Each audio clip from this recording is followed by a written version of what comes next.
Professores de universidades federais estão em greve há mais de um mês. Já são mais de 50 instituições que aderiram à paralisação. O movimento reivindica a correção dos salários conforme a inflação, melhores condições de trabalho e mais recursos para as universidades federais. O governo federal propôs um aumento de 13,3% a 31% até 2026, mas os aumentos começariam somente no ano que vem, portanto, sem recomposição salarial em 2024. Para compensar, os índices de reajuste deixariam de ser unificados e variariam com base na categoria. Quem ganha menos receberia o reajuste máximo de 31% e quem ganha mais receberia o aumento mínimo de 13,3%. Segundo o Sindicato Nacional dos Docentes das Instituições de Ensino Superior, esta é a última proposta do Ministério da Gestão e Inovação em Serviços Públicos. Sexta-feira, 24 de maio de 2024.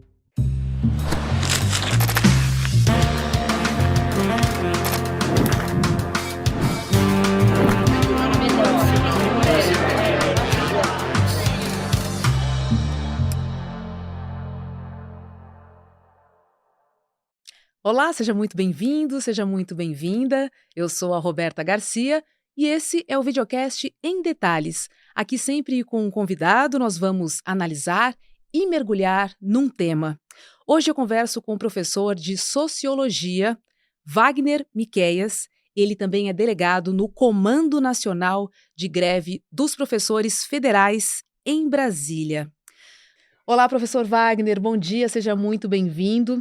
Nós temos pelo menos aí 50 instituições de ensino federal em greve. Qual a reivindicação salarial dos professores e qual é a porcentagem de quantos por cento que nós estamos falando, hein? Bom dia, Roberta. Bom dia a todas e todos que estão nos acompanhando neste momento. Nós, na verdade, travamos uma luta com três grandes reivindicações: uma recomposição salarial, uma recomposição do orçamento das nossas universidades e institutos federais e um projeto de reestruturação da nossa carreira.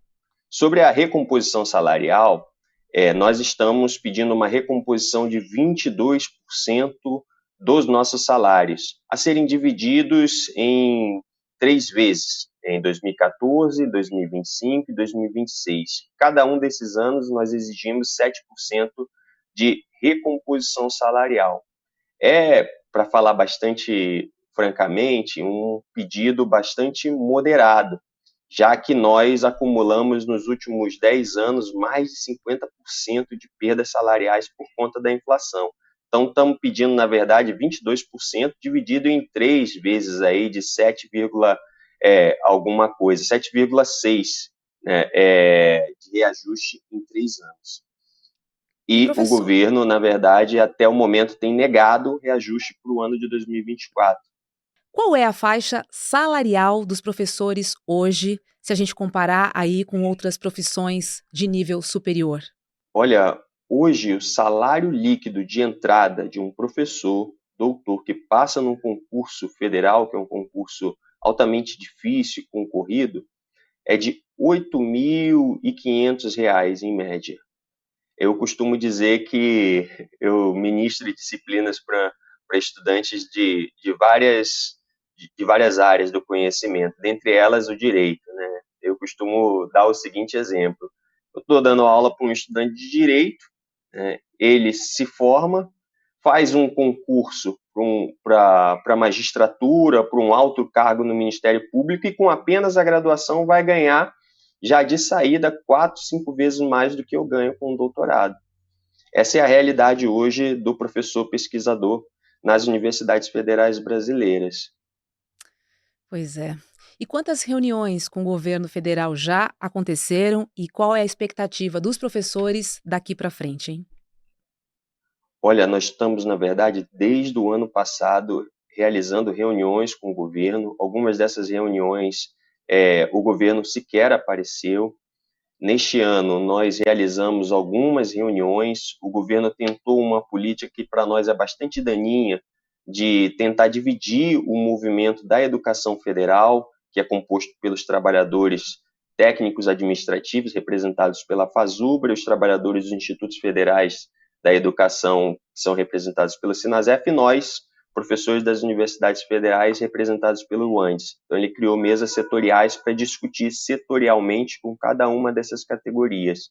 A última reunião feita pelo governo, através do Ministério da Gestão, foi em Brasília, no dia 15 de maio, onde o governo apresentou uma proposta que até o momento vem sendo debatida e rejeitada amplamente em cada assembleia universitária, que é uma proposta para nós bastante indecorosa, onde o governo segue afirmando que não dará reajuste algum para nós professores neste ano de 2024 e prevê uma proposta de elevação mínima que entre as carreiras e que prevê e que, na verdade, produzirá uma desestruturação da nossa carreira.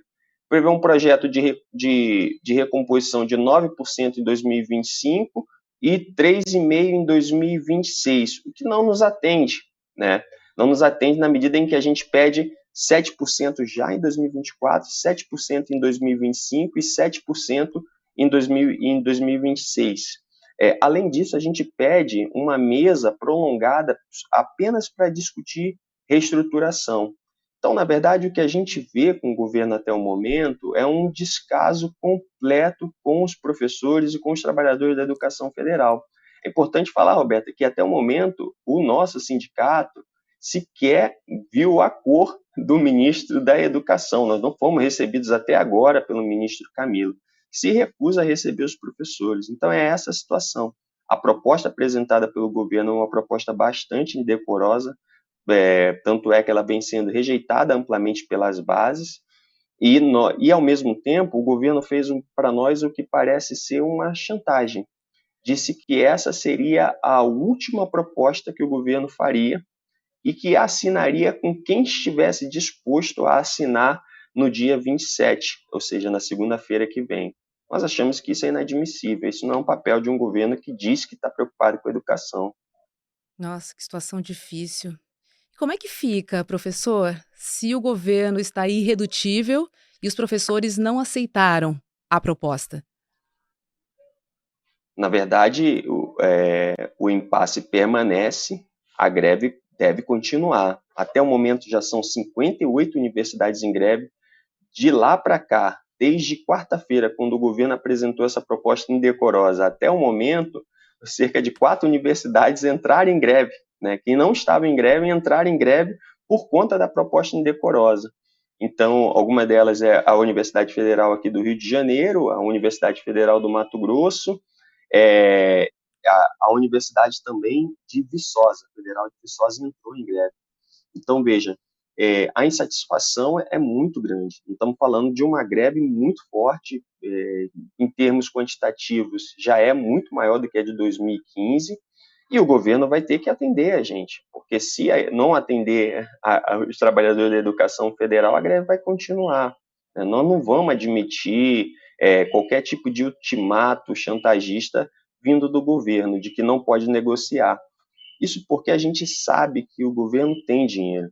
Na verdade, se trata de uma opção política. O governo vem manifestando que tem diálogo, tem disposição e que tem dinheiro para dar para banqueiros, para grandes empresários, para latifundiários, mas quando se trata de atender as demandas da classe trabalhadora e dos professores, trabalhadores da educação federal, ele vem com esse discurso de que não tem dinheiro, né? Não tem dinheiro, não tem dinheiro, e vem com ultimatos também. Nós achamos isso inadmissível.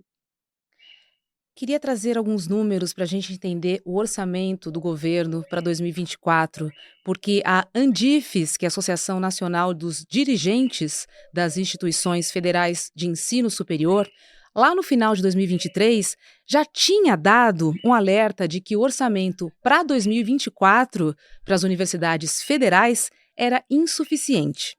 Só para constar aqui, né, os números. O orçamento aprovado foi de 5 bilhões e 900 milhões de reais, menos do que o ano anterior, de 2023, que foi de 6 bilhões 200 milhões de reais.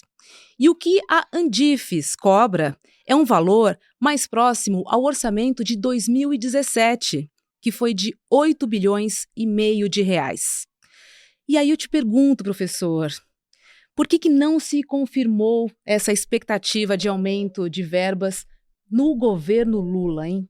Infelizmente, nós estamos falando de um governo que mantém o mesmo conteúdo das políticas econômicas do que os dos governos anteriores. Nós tínhamos antes um governo genocida que atacava implacavelmente, né, tentava desqualificar implacavelmente os estudantes, os professores das universidades. O Lula não faz isso. Agora, no conteúdo, ele aplica medidas que são bastante semelhantes, não só ao governo Bolsonaro, como ao governo Temer. Em relação ao governo Temer, o que ajuda é entender essa falta de recomposição do orçamento das universidades e essa intransigência do governo diante do salário dos professores se chama arcabouço fiscal. O governo renovou o projeto criado pelo Michel Temer em 2016, que foi uma emenda constitucional que se chamava na época de Lei do Teto de Gastos. Os movimentos sociais chamavam de PEC do fim do mundo, à época ainda quando era um projeto de emenda constitucional. Essa Lei do Teto de Gastos, na verdade, é uma lei que visa rebaixar o volume de investimentos no serviço público para garantir superávit para o pagamento dos juros e amortizações da dívida pública, ou seja, para o serviço público conta-gotas, a torneira quase fechando, e para os banqueiros a torneira completamente aberta.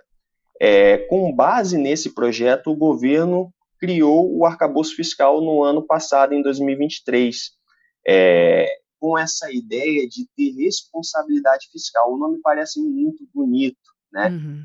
O nome inspira em nós, inclusive, uma espécie de respeito, né? Bom, teremos que ter responsabilidade com as contas públicas. O que, na verdade, nós vemos é um compromisso com um pagamento fiel dos juros e amortizações das dívidas que consumiram só no ano passado cerca de 47% do orçamento público. Nós estamos falando de muita coisa. 47% do orçamento público foi destinado para o pagamento dos juros e amortizações da dívida, ou seja, é dinheiro para o bolso dos banqueiros, enquanto para a educação se paga menos de 3%, para a saúde menos de 3,8% do PIB. Isso para nós é inadmissível. Então, nós reivindicamos também, na luta em defesa da educação, a derrubada do arcabouço fiscal. É uma lei absurda, é uma lei que, inclusive, interdita o desenvolvimento do nosso país. Porque não tem como desenvolvermos seriamente, ainda nos padrões capitalistas, o nosso país, se não tivermos investimento maciço em infraestrutura. Não poderemos cumprir uma tarefa tão importante colocada para nossas gerações, que é a da transição energética, sem investimento em ciência e tecnologia. Quem produz ciência e tecnologia hoje em nosso país de forma maciça são os professores, são os técnicos, são os estudantes das universidades e institutos federais. Então, hoje, para resumir, o que explica essa posição intransigente do governo diante da exigência de recomposição salarial e a negativa do governo de recompor em padrões de 2016 o orçamento da universidade é o respeito ao arcabouço fiscal, uma política nefasta que só privilegia os banqueiros. Professor, você falou em prioridades, né? O Congresso Nacional aprovou no mesmo orçamento de 2024 quase 5 bilhões para o fundo eleitoral para custear as campanhas, né, das eleições municipais. Esse número é mais do que o dobro do montante aprovado nas eleições de 2020, que foi de 2 bilhões. Além disso, os parlamentares terão 53 bilhões de reais em emendas para enviar às suas bases em ano eleitoral. E aí, o que a gente pode ler, né, desses números é que o ensino realmente não é prioridade, né? Assim, a gente vê claramente porque são dados e contra os dados não há argumentos. Sim. Eu não sou contra, veja, que haja financiamento público para as eleições. Acho que essa deveria, inclusive, ser a única via para o financiamento das eleições, para impedir que os grandes empresários, né, as grandes empresas financiem os grandes partidos e os grandes candidatos. Mas o que a gente vê é o contrário, é que esse volume, como você mostrou bem, só aumenta e a discrepância, a falta de democracia no período eleitoral só aumenta, porque o que a gente vê cada vez mais são os grandes partidos com muito dinheiro, tendo verdadeiros latifúndios na TV, latifúndios de tempos de rádio, latifúndios de tempo de TV, enquanto partidos mais ideológicos, né, que defendem projetos de transformação séria da nossa sociedade, sequer podem aparecer na TV. Então, o que a gente vê de forma global no sistema político brasileiro, tanto do ponto de vista do executivo, quanto do legislativo e do judiciário, é um compromisso com os grandes empresários, é um compromisso com os grandes banqueiros, com as diferentes frações capitalistas e não com a educação. A educação no Brasil vem sofrendo bastante, vem sofrendo há muitas décadas. Não é um projeto que começou com o governo do PT, mas é uma agenda que vem sendo abraçada, foi abraçada por todos os governos petistas, né? E foi abraçada também, evidentemente, pelos governos anteriores, Bolsonaro e Temer. Então, sim, é um problema de opção política também, um compromisso de classe, podemos dizer. Os governantes, até o momento aqui, têm tido um compromisso, têm sido fiel à classe a qual defendem, né? E não é a nossa classe, evidentemente. E, professor, quais são os impactos imediatos da greve para os estudantes? Eu me preocupo, e acredito que o senhor também, com o ano letivo, né? Sim, sim, sem dúvida. A greve, evidentemente, ela causa transtornos, né? Ninguém gosta de fazer greve. Eu estou, inclusive, até um pouco cansado por conta da greve, porque fazer greve, ao contrário do que a gente costuma acreditar, dá trabalho. Eu tenho passado mais tempo na universidade durante a greve do que quando eu não estava em greve, né, nas atividades regulares. Fazer greve dá trabalho. Os estudantes têm se envolvido bastante aqui na minha universidade, a Unirio, em outras universidades também. Na Unirio, por exemplo, eles decretaram greve, e não só em solidariedade a nós, professores, mas porque eles lutam pela recomposição do orçamento da universidade. Isso é importante. As universidades públicas estão caindo aos pedaços. Para falar um pouquinho da minha universidade, né? Faltam salas de aula. As salas de aulas que existem na Unirio não tem porta. As que têm porta, as portas são de compensado. As que têm porta de compensado não tem maçaneta. Eu já fiquei preso por dentro da sala junto com uma turma de alunos. O bandejão não dá conta de absorver a demanda, né, dos estudantes, dos técnicos, dos professores, falta moradia para os estudantes, falta acessibilidade para os estudantes deficientes físicos. Então, há uma série de problemas nas universidades públicas, por isso que eles estão também lutando conosco, né, nessa. E há, evidentemente, uma política, há, evidentemente, também uma decisão a ser tomada que diz respeito a. A greve, na verdade, ela não se trata apenas do tempo presente, ela se trata também do futuro. Porque boa parte dos profissionais que nós formamos, né, eles procuram também emprego na esfera pública. E não tem concurso hoje. Não tem concurso. Então, se nós queremos formar médicos, enfermeiros para os hospitais públicos, professores para as escolas, institutos federais públicos, se nós queremos formar cientistas sociais, geógrafos para as instituições públicas como IBGE, IPEA, nós precisamos lutar contra o arcabouço fiscal, nós precisamos exigir a recomposição do orçamento para as universidades federais, institutos federais, para o serviço público, ou seja, é uma luta que não diz respeito apenas ao presente, mas também ao futuro. É uma luta que envolve, inclusive, os estudantes da pós-graduação, porque hoje o Brasil acabou com todas as dificuldades, produzindo um número relativo aí, considerável, na verdade, de mestres e doutores. Só que mestres e doutores que têm diploma, mas não conseguem exercer sua profissão porque não há vagas nas universidades federais. O governo Lula, aliás, fez bastante propaganda sobre esse Enem dos concursos, né? 6 mil vagas. 6 mil vagas não dá conta sequer da necessidade imediata do INSS, que é de cerca de 10 mil vagas imediatas. 6 mil vagas divididos pelos 26 estados, dá menos de 230 vagas para cada estado brasileiro, e a gente sabe que nem é essa divisão equânime. Então, nós estamos lutando não só pelo presente, pela reversão das condições precárias das universidades federais no presente, mas lutando também pela abertura de postos de trabalho no futuro e pela melhoria dessas instituições públicas de ensino e pesquisa que existem hoje no Brasil. E, professor, como é que os últimos governos impactaram não só nos salários, como na qualidade do ensino e também no sucateamento das universidades, principalmente nas gestões Bolsonaro e Temer, para a gente ter um overview, né? Para a gente ter uma fotografia maior do momento que vivemos hoje? Sim, sem dúvida. Bom, Temer, para falar, a principal contribuição do Temer foi a PEC do fim do mundo, né? A lei do teto de gastos, que congelou investimentos aí previa o congelamento por 20 anos de investimentos em serviço público e que incluía a universidade, né?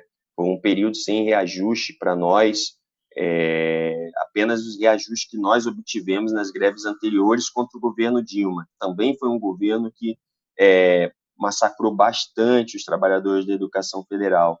Então, o governo Temer, a principal contribuição negativa do governo Temer para nós foi, sem dúvida nenhuma, a essa lei do teto de gastos. O governo Bolsonaro ele fez toda uma campanha em nível ideológico bastante difamatória contra os estudantes, contra os professores, contra os técnicos, né? Falava que teve todo um número aí grande de ministros de educação que dizia, um deles inclusive dizia que haviam grandes plantações de maconha nas universidades federais. Depois esse cara foi até exonerado da Universidade Federal na qual ele era vinculado. Então houve no nível ideológico, o governo Bolsonaro atacou bastante a nós professores, do ponto de vista econômico também, né? Se negou a conceder reajuste, se negou a negociar conosco, né, com nós professores das universidades federais, e atacou implacavelmente as condições de trabalho.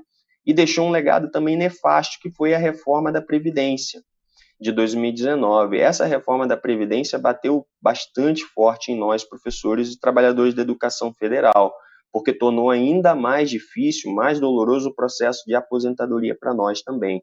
Então, esse procedimento, nós estamos falando de 2 governos aí, que eu peguei apenas 2 grandes medidas deles, né? A reforma da Previdência com o Bolsonaro, a lei do teto de gasto, mas, na verdade, eles seguiram a mesma cartilha de contingenciamento do orçamento das universidades federais. De 2016 até aqui, o orçamento das universidades caiu bastante, ou seja, caiu com o Temer, caiu com o Bolsonaro também. Cortaram dinheiro da universidade e, no caso do Bolsonaro, não só cortou dinheiro da universidade, como fez toda uma campanha ideológica contra os estudantes, contra a comunidade acadêmica, e na qual a gente vem sofrendo até hoje os efeitos, né?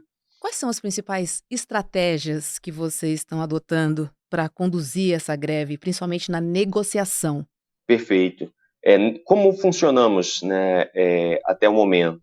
Nós funcionamos com consulta às bases. Cada universidade que entrou em greve tem realizado assembleias para apreciar a proposta do governo. Como eu te disse, né, boa parte das universidades, Roberta, tem até o momento negado a contraproposta do governo, considerando ela bastante indecorosa. Nesse sentido, a principal aposta que nós temos feito, né, nas universidades é o aumento da mobilização. Nós estamos aí com 58 universidades em greve, a meta é chegar pelo menos a 60 universidades em greve, aumentar a mobilização, aumentar a unidade com outras categorias, como os estudantes e técnicos, e tentar ganhar mentes e corações da sociedade civil. Professor Wagner Miqueias, obrigada e boa sorte, porque segunda-feira é o dia D, né, para retornar para o governo federal, certo? Certo, certo. E imagino que será um rotundo não à proposta do governo e continuidade da greve. Tá certo, boa sorte e nós estamos aqui, de olho, sempre ao lado dos professores. Tchau, tchau. Muito obrigado, Roberto, pelo espaço. Tchau, tchau. Olha, o ICL Notícias está completando 2 anos E para celebrar e agradecer toda a nossa comunidade que nos apoia, nós preparamos uma série de novidades. Tem a loja Sou ICL com caneca, boné e camiseta. O documentário Dossiê Marielle, nos bastidores da investigação, que já está disponível na nossa plataforma online. Tem também o curso do Rodrigo Viana, De Lula a Bolsonaro, Combates na Internet, uma década de luta política no Brasil. Então, se você ainda não é da nossa comunidade e quer se tornar membro solidário, você ainda vai ganhar, presta atenção. Livro autografado do Rodrigo Viana, o livro De Lula a Bolsonaro, tem também o livro Big Techs, do Eugeni Morozov, um cupom de 35% de desconto na nossa lojinha Sou ICL e ainda ganha o certificado digital de membro solidário. Mas corre mesmo, porque nós estamos nos últimos dias da campanha. Tem muita coisa legal e uma série de benefícios para você. O Videocast em Detalhes fica por aqui, para quem nos acompanha pelo YouTube. Na sequência tem ICL Mercado e Investimentos, com Débora Maganha e André Campedelli. E às 18h tem ICL Notícias, segunda edição. Um ótimo final de semana a você. Tchau, tchau. O amor grita contra todas as formas de opressão. Temos de negar o ódio e fazer do amor uma força revolucionária. São algumas das frases do pastor Henrique Vieira, uma das lideranças mais importantes, inspiradoras e corajosas do Brasil nos dias de hoje. Pastor Henrique Vieira vai ter um encontro com a gente no dia 26 de maio, um domingo, às 20h. Um encontro onde ele vai nos passar lições sobre esse amor revolucionário. Vai nos contar uma história de vida inspiradora e vai nos inspirar a transformar também as nossas vidas. Se inscreve agora e chame seus amigos e amigas para participar também. Que possamos nós promover essa mudança revolucionária na nossa vida através do amor, como ensina o pastor Henrique Vieira.